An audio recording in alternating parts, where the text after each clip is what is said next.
Salve devs, aqui quem fala é Edson Maia. Na aula de hoje do nosso curso de Algoritmos e Lógica de Programação, nós vamos estudar acerca de uma estrutura de dados chamada listas. Nós vamos trabalhar com as duas formas de expressar listas utilizando linguagem de programação. As formas mais comuns são vetor e matriz. Inicialmente é importante você saber acerca dos conceitos dessas duas estruturas de dados. Vetor é uma estrutura unidimensional formada por várias posições. É o caso mais clássico de uma lista. Por exemplo, uma lista de compras, você tem uma lista com vários produtos dentro dessa lista. Isso pode ser expresso basicamente por um vetor, que também é conhecido pelo termo array em inglês. Outra estrutura de dados é a estrutura multidimensional ou bidimensional, que é formada por algo parecido com colunas e linhas ou linhas e colunas, que é uma estrutura bem semelhante que a gente vê em vários trabalhos, que se chama tabela. A tabela é a representação de uma estrutura bidimensional formada por colunas ou linhas com várias posições e que serve para você armazenar também uma lista de dados. Essa lista de dados que é bidimensional ou multidimensional, dependendo do ponto de vista, ela é chamada de matriz.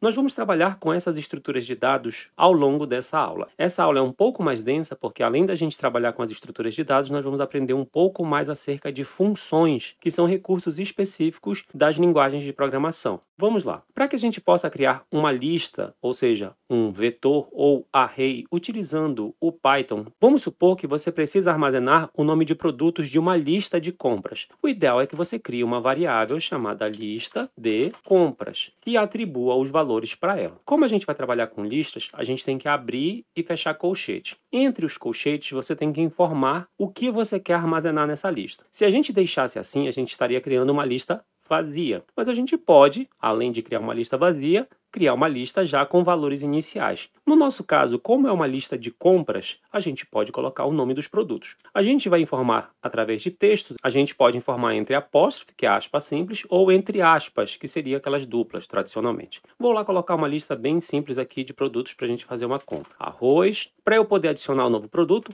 vírgula, feijão, vírgula, leite, vírgula, ovos. Eu vou colocar uma lista aqui basicamente com 4 elementos. Isso que nós acabamos de criar é um array ou uma lista. Ou seja, dimensionalmente é como se a gente tivesse uma linha com várias colunas. Aparentemente isso seria uma forma da gente enxergar. Ou basicamente é uma lista com várias posições. Guardem bem esse termo, posição. Após criar o seu vetor ou lista, você tem que aprender 2 conceitos básicos. Primeiro, como é que você faz para ler um elemento que está nessa lista? Todos os elementos, no caso aqui que nós temos na lista, são arroz, feijão, leite e ovos. Cada elemento tem um endereço que a gente chama de índice ou posição. Esse índice ou posição ele é numérico e sempre começa em 0. Portanto, o arroz está na posição 0, feijão na posição 1, leite na posição 2 e ovos na posição 3. Se eu quiser ler o primeiro elemento da lista, eu tenho que acessar utilizando o nome do meu vetor e entre colchete eu passo o índice ou posição desse elemento que eu quero acessar. Então aqui no caso, na minha linha 10, eu estou fazendo um print da minha lista de compras na posição 0. Então se eu fizer o run, ele tem que mostrar o produto que está lá na posição 0, que no caso é o arroz, que é o que apareceu aqui para mim. Porém, eu também tenho que aprender como é que eu faço para poder alterar o valor em uma posição específica de uma lista. Por exemplo, eu tenho aqui já 4 elementos com os índices 0, 1, 2, 3. Porém, vamos supor que eu quero mudar o arroz. No lugar do arroz, eu quero colocar o produto café. Então, para eu poder alterar um valor usando o índice ou posição dele como referência, eu passo o nome do vetor, entre colchetes a posição do elemento, uso o sinal de atribuição e coloco o novo valor, que no caso aqui é o café. Observem que na linha 15 eu estou fazendo um print da minha lista de compras na posição 0. E quando eu fizer esse print, se eu fizer lá o run, observem que nós temos arroz é o print da linha 10, porque nessa situação aqui inicialmente, arroz estava ocupando a posição 0. Mas como na linha 13 a gente disse que na posição 0 agora a gente quer que fique o produto café, ou seja, café vai substituir a palavra arroz. E quando a gente faz um print, a gente vai perceber que agora na posição 0 o café ocupa a posição que no caso é no lugar do arroz. O arroz deixa de existir e passa a existir somente o produto café. Então esses são 2 conceitos extremamente essenciais que nós temos que aprender ao longo das nossas aulas. Fora isso, eu vou apagar essa parte e a gente vai dar prosseguimento nas outras partes do nosso código. Toda lista tem índices numéricos começando em 0. Então, o arroz está no índice ou posição 0. O feijão está no índice ou posição 1. O leite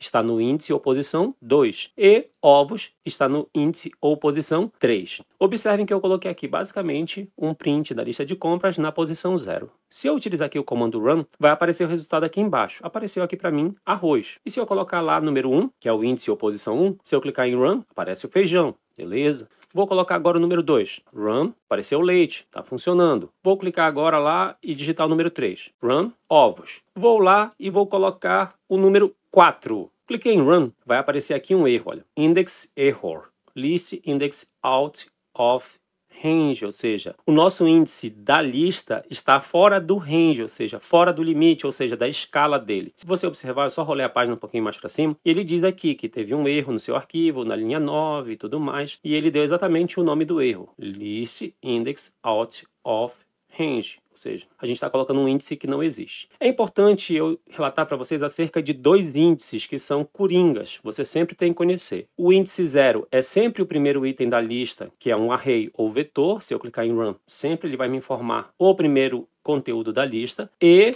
a posição -1 é sempre a última posição. -1. Então, se eu clicar aqui em Run, sempre ele vai trazer para mim a informação acerca da última posição. 0, primeira posição.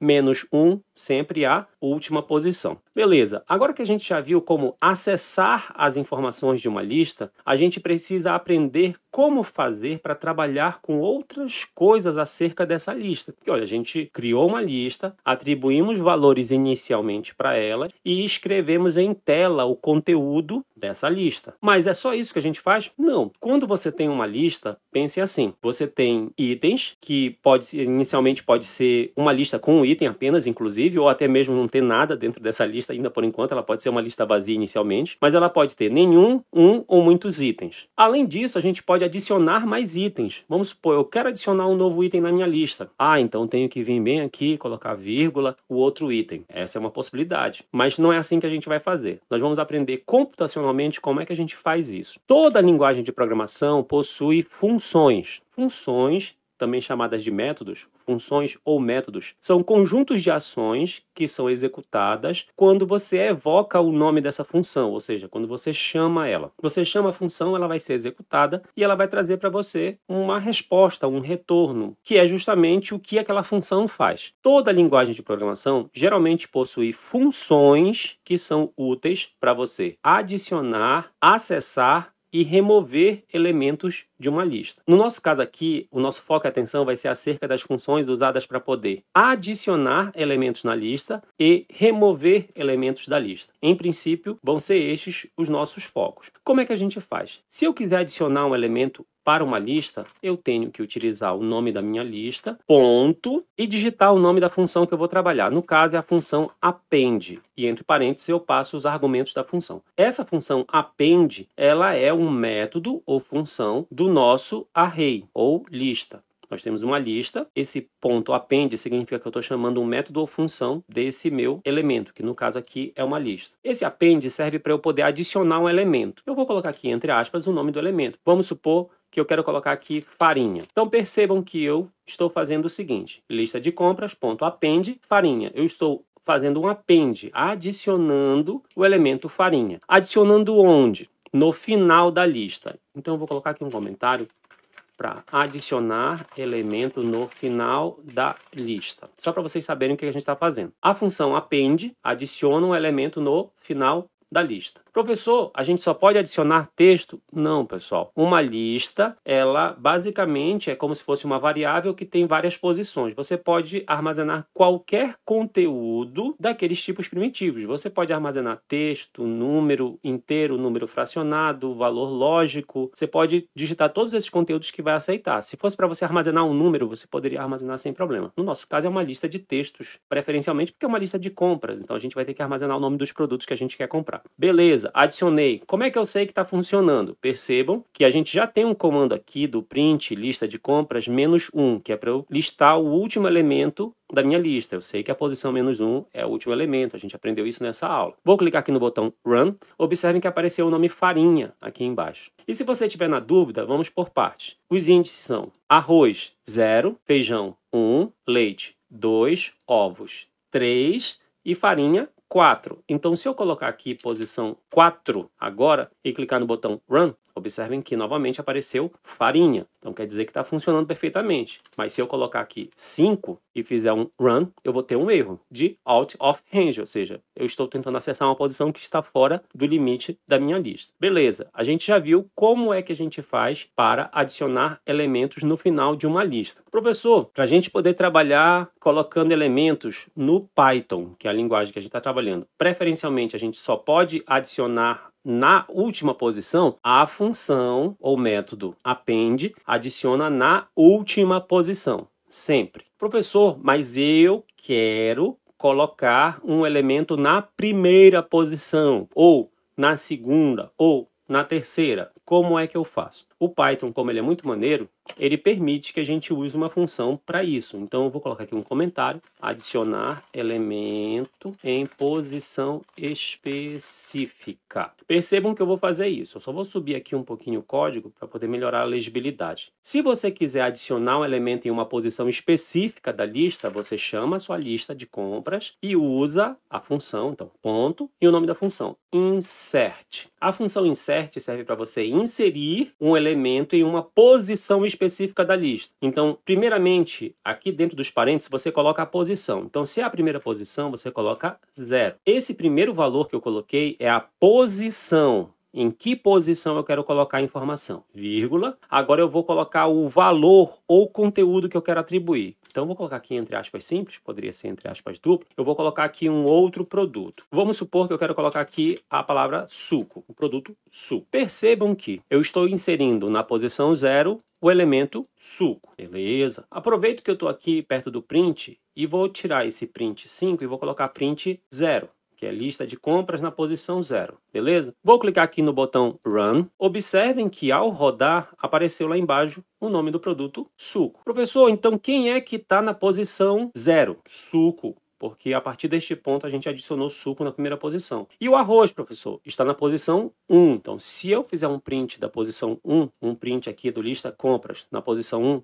Run, observem que aparece o arroz. Professor, a farinha, em que posição está? Então, observem, suco na posição 0, arroz 1, feijão 2, leite 3, ovos 4, farinha 5. Então, se eu fizer aqui, por exemplo, a posição 5, agora, Run, aparece farinha. Beleza. Professor, tá ficando um pouco confuso. Depende muito do seu ponto de vista, porque se você entendeu que uma lista tem elementos e cada elemento tem um endereço, uma localização que a gente chama de posição ou índice, e ele é numérico, começando sempre em 0, indicando a primeira posição, e -1, indicando sempre a última, você já tem o que é essencial para você compreender uma lista. Nós já aprendemos até agora como criar a lista, como acessar elementos da lista, qualquer elemento, utilizando o índice ou posição dele para poder acessá-lo, e também aprendemos duas funções novas. A função append, que permite adicionar um elemento sempre no final da lista, e a função insert, que permite que a gente insira elemento em qualquer posição da lista, desde que a gente informe a posição e depois a gente informe o valor. Agora, o que eu vou fazer? Nós vamos ver as outras partes de funções, que são mais elementares. A gente já viu como inserir, a gente tem que aprender também como apagar elementos da lista. Então, vou só teclar Enter aqui, vou subir aqui um pouquinho o nosso código e vou seguir a mesma linha de raciocínio. Como é que eu faço para apagar? Apagar, remover, excluir é a mesma referência. Então, apagar último elemento da lista. Para a gente apagar o último elemento da lista, o Python também tem uma função específica para isso. A gente chama o nome da lista, ponto, o método se chama pop. Quando você usa o método pop para poder fazer a exclusão do último elemento, você não informa dentro dos parênteses nada. Com isso, você consegue excluir o último elemento da lista. Lembre-se, a nossa lista ela tem suco, arroz, feijão, leite, ovos e farinha. Farinha é o último elemento e ele está lá na posição ou índice 5. Se eu digitei aqui que eu quero fazer um pop na minha lista de compras, eu vou excluir o meu último elemento, que no caso é a farinha, que estaria na posição 5. Beleza, linha 16 eu estou excluindo o último elemento. Na linha 18, eu vou continuar aqui com um print da lista de compras na posição 5. Deveria aparecer farinha se ela ainda estivesse lá, mas a gente sabe que ela não está mais lá. Se eu clicar em Run, observem que ele deu aqui um out of range pra gente, ou seja, um erro no final da lista, porque não existe nada na posição 5. Se eu colocar aqui a posição 4, observem que o último elemento da nossa lista são os ovos. Então, se eu fizer aqui Run, vai aparecer ovos. Perfeito. Observem, pop, sem argumentos dentro dos parênteses, exclui sempre o último elemento da lista. Porém, a função pop também pode ser usada para apagar elementos utilizando como argumento ou parâmetro a sua posição. Então, a gente já viu aqui que dá para apagar o último elemento. Agora a gente vai ver como apagar elemento por índice ou posição. Vou utilizar aqui o lista de compras, ponto pop, e entre parênteses, só vou dar aqui alguns enters, subir aqui um pouquinho para melhorar a legibilidade. Entre parênteses, eu vou informar a posição. Vamos supor que eu quero apagar o primeiro elemento da lista, que é o suco. Então, o índice ou posição 0. Perceba, eu coloquei aqui que eu quero apagar o primeiro elemento da lista, que no caso é o suco, por enquanto, na nossa lista. Eu vou fazer um print aqui da posição 0, porque apagado o elemento que está na posição 0, que seria o suco, o primeiro elemento da lista agora tem que ser novamente o arroz. Então, quando eu fizer aqui o Run, observem que ao invés de aparecer suco aqui embaixo, aparece arroz, porque eu consegui apagar o elemento que está na posição 0. Vamos supor que a gente queira apagar o elemento que está na posição 3. Então, se eu vou apagar o elemento que está na posição 3, então suco 0, arroz 1, feijão 2, leite 3. E aí eu venho aqui e mando listar o 3. Eu sei que o 3 não vai ser mais o leite, quem vai passar a ser o 3 vai ser os ovos, porque ele vai mudar de posição. Vou clicar aqui em Run, percebam que apagando o elemento da posição 3, que no caso na nossa lista completa seria o leite, e imprimindo, porque saiu o leite, os ovos passam para a posição do leite. Percebam que quando você vai trabalhar com os métodos ou funções de adicionar ou remover, também serve para apagar, você tem sempre uma alteração da lista. Você tem o valor inicial da lista antes de você fazer o uso das funções e você tem uma lista atualizada após fazer essas alterações. Então é importante falar para vocês aqui acerca de um conceito muito utilizado na programação que se chama estado. O estado nada mais é do que a situação atual de uma variável ou estrutura de dados. Por exemplo, a nossa lista de compras apresenta o seguinte estado. Na linha 7, ela é formada por 4 elementos que tem um índice que vai do 0 até o 3, porque a gente sabe que é 0, 1, 2, 3. E os elementos que fazem parte da lista de compras na linha 7 são arroz, feijão, leite e ovos. São esses 4 elementos. Porém, a partir do momento que na linha 10 a gente fez um append de farinha, a gente adicionou mais um elemento na nossa lista, ou seja, a partir da execução da função append na linha 10 do nosso código, a partir deste ponto para baixo, a nossa lista agora é formada por 5 elementos: arroz, feijão, leite, ovos e farinha. E a partir do momento que a gente fez o insert na posição 0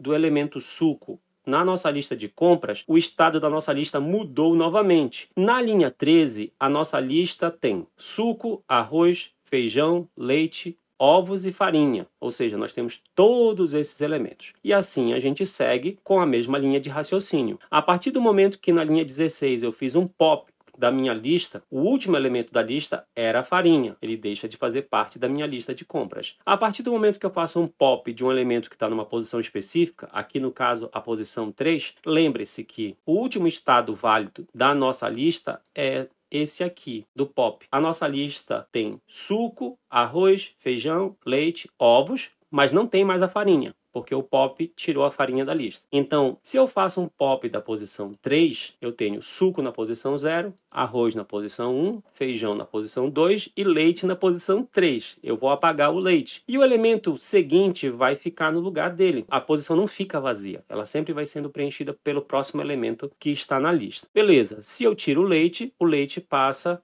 a ser ocupado pelo ovo ou pelos ovos, aqui no caso na nossa lista. E assim a gente vai. Esse conceito de estado, ele é super importante a gente compreender, porque ele é fundamental para que vocês entenderem alterações que vão ter no seu código, para você sempre saber que você pode ter uma variável ou uma estrutura de dados com estado inicial, ou seja, com um conjunto de valores iniciais, mas conforme você vai manipulando isso através do seu programa, aquele estado vai modificar. E aí o que vale sempre é o último estado, que é com base no que você tem ali das alterações que foram estabelecidas através do seu programa. Ou seja, nesta aula, nós aprendemos como criar lista, como adicionar elementos na lista e como remover elementos da lista. E também como acessar elementos da lista, ou seja, ver qual é o elemento que está na primeira posição, qual é o que está na última, qual é o que está na segunda e assim por diante. Porém, é importante a gente aprender também algumas outras coisas sobre listas. É só isso? Não, pessoal. O assunto de listas, que é vetores e matrizes, ele é um pouco extenso, para não dizer que ele é bastante extenso, mas ele é extremamente útil. Uma outra coisa que eu posso mostrar para vocês, que é super importante, é como que a gente faz para, por exemplo, saber o tamanho da nossa lista. Isso é uma informação extremamente importante, a gente saber o tamanho da nossa lista. Toda lista ela tem um tamanho que é chamado de length, que é comprimento. E existe uma função especificamente para isso. Toda linguagem de programação geralmente tem essa função que diz para a gente o número total de itens da lista. Então, eu vou trabalhar com isso. Eu coloquei ali um comentário, eu coloquei ali o começo de um comentário na linha 23, que é exibir o tamanho da lista. Para eu saber o tamanho da lista, eu tenho que utilizar um método específico. Mas preste minha atenção como é que eu vou fazer. Eu vou fazer um print na tela do comando, deixa eu dar um enter ali, chamando um método len, L-E-N, que é de length, comprimento em inglês. Entre parênteses, eu passo o nome da minha lista, que no caso é lista de compras. Então eu estou fazendo um print do método len, que é o length, que é de comprimento da lista. No caso, só com isso aqui, se eu fizer um run, percebam que vai aparecer aqui para mim o resultado. O que importa para mim aqui é esse número 4. O número 4 indica o tamanho da minha lista, que é o número total de elementos da lista, beleza? Então, isso aqui é super importante de você aprender. Como que eu faço para saber o tamanho da minha lista? Como que eu faço para adicionar elementos e remover elementos? E como que eu faço para acessar elementos? Essas são as tarefas principais quando a gente trabalha com listas, utilizando qualquer linguagem de programação. Mas é só isso que a gente faz? Não, a gente pode também trabalhar com listas multidimensionais, que são chamadas de matrizes. E tudo que nós fizemos nos vetores também se reflete nas matrizes. A única diferença é que quando a gente vai trabalhar com matrizes, a gente não tem uma estrutura tão simples de ser representada como essa que está aqui em cima. Então, o que eu vou fazer? Eu vou colocar aqui embaixo um espaço, dar alguns enters e vou colocar aqui, ó, matriz. Para que a gente possa criar matriz, é necessário que a gente crie uma variável. Essa variável vai ser uma variável matriz. Pense da seguinte forma. Vamos supor que eu quero armazenar dados como se eu tivesse uma tabela, que eu tenha que armazenar as seguintes informações. Na primeira coluna, eu preciso armazenar o nome de uma pessoa e na segunda coluna, eu preciso armazenar uma informação acerca da disciplina, que seja uma tabela de professores, eu tenho que fazer uma tabela ou matriz de professores, eu tenho que ter o nome do professor numa coluna e o nome da disciplina dele na outra. Então, como é que eu faria isso? Então, vamos supor que eu teria aqui uma matriz. Eu posso colocar aqui o nome disciplinas, poderia ser disciplinas por professor, mas eu vou colocar só disciplinas, e eu vou atribuir os seguintes valores. Como é um array ou uma matriz bidimensional, eu tenho que colocar entre colchetes. Só que eu tenho que fazer o seguinte, eu vou até dar alguns espaços para poder melhorar a legibilidade. O primeiro elemento que eu vou fazer vai ser expresso da seguinte forma. Eu preciso armazenar o nome do professor e a disciplina dele. Então, entre aspas, eu vou colocar o nome do professor, vamos supor, Edson, e entre aspas, viram que eu coloquei ali a vírgula, né? E entre aspas, eu coloco a matéria dele. Vamos supor que eu coloco aqui, ó, algoritmo. Percebam, eu criei a primeira coluna, Edson, a segunda coluna, algoritmo, vírgula. E agora eu vou novamente abrir colchetes e fazer a mesma estrutura anterior. Entre aspas, vou colocar o nome do professor ou da professora, vou colocar aqui, por exemplo, Maria, vírgula, e entre aspas eu vou colocar a disciplina. Vamos supor que seja design. Então percebam, vou teclar aqui um enter, percebam que eu criei um array de array, ou seja, um vetor de vetor. Eu coloquei dois vetores, observe aqui, ó, eu coloquei um vetor, vírgula, outro vetor dentro de um vetor maior. Pode parecer confuso, né? Mas se eu fizer assim, olha, eu teclar um enter e teclar aqui um outro enter, bem aqui assim. Percebam que começa a ficar um pouco mais legível. Deixa eu até puxar mais para cá. Percebam que começa a ficar mais legível. Lembra sutilmente o formato de uma tabela, que é justamente o conceito de uma matriz. Eu vou ter linhas e eu vou ter colunas. Linhas na horizontal e colunas na vertical. Beleza, tudo lindo, bonito, maravilhoso, tudo isso que eu coloquei ali, mas como é que a gente faz para acessar as informações? Para acessar as informações de uma matriz, aí já é um pouco mais complicado. Então percebam como eu vou fazer aqui. Print, o nome da minha matriz se chama disciplinas. Eu tenho que passar primeiro a posição da linha. Vamos supor que eu queira saber o nome do professor, do primeiro professor. Eu sei que o primeiro professor está na primeira coluna, mas no caso ele está na primeira linha. Então eu coloco entre colchetes a primeira posição, que é a posição 0, que representa a primeira linha, e outro colchete novamente para indicar qual é a coluna. Então, primeira coluna, 0. Então, 0 e 0. O professor está confuso, mas vamos por partes. O que eu estou fazendo aqui é pedindo para executar um print de disciplinas da linha 0, coluna 0. Assim que seria feito mais ou menos uma leitura para poder ficar mais palpável para a gente. Feito isso, se eu clicar aqui em Run, percebam que aparece o nome Edson. Apareceu o nome Edson. Mas e se eu quiser saber o nome da Maria? Eu só mudaria ali o nome da linha. No caso, linha 1, posição 0.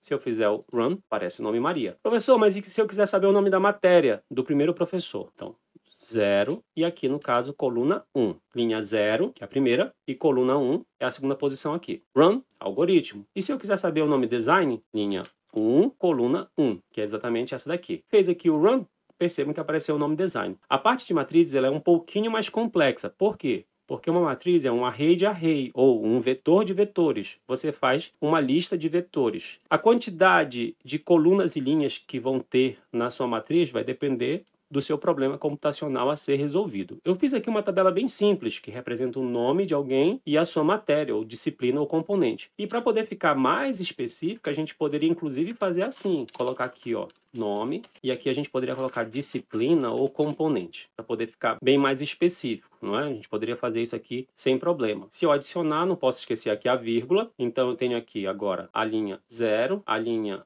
1 e a linha 2. Agora eu tenho aqui 0, 1 e 2. Então, se eu quiser saber o primeiro elemento, posição 0 e 0. Então, já sei, 0 e 0. Se eu fizer o Run, vai aparecer o nome. Se eu fizer aqui 0 e 1, vai aparecer disciplina, a palavra disciplina. Run, disciplina. E se eu fizer aqui, por exemplo, menos 1 e menos 1, se eu fizer aqui, ó, Run, vai aparecer o último elemento da minha matriz. A gente sabe que 0 e 0 é o primeiro e menos 1 e menos 1 é o último. Isso aqui a gente aprendeu na aula quando a gente aprendeu a acessar um elemento da lista. 0, primeira posição, menos 1, sempre a última posição. Então a aula de hoje ela vai até este ponto aqui. Para você adicionar elementos, remover elementos de uma matriz, o processo é o mesmo que a gente fez com vetores. A única diferença é que a gente sempre tem que trabalhar com esses dois índices ou posições quando a gente trabalha com matrizes. Mas como eu disse para vocês, a aula de hoje ela é bastante densa. O que a gente tem que estudar não é apenas isto que foi apresentado na aula de hoje, mas o que nós aprendemos na aula de hoje é extremamente importante, é essencial, e você já sabendo fazer isso, criar array, criar matriz, saber o tamanho de um array, acessar as posições, adicionar elementos e remover elementos, você já aprendeu o que é extremamente essencial. Os extras a gente vai aprendendo ao longo das próximas aulas. Como eu disse para vocês, a aula de hoje basicamente vai ficando por aqui. Não se esqueçam de curtir, compartilhar e assinar o canal. Salve devs, até a próxima!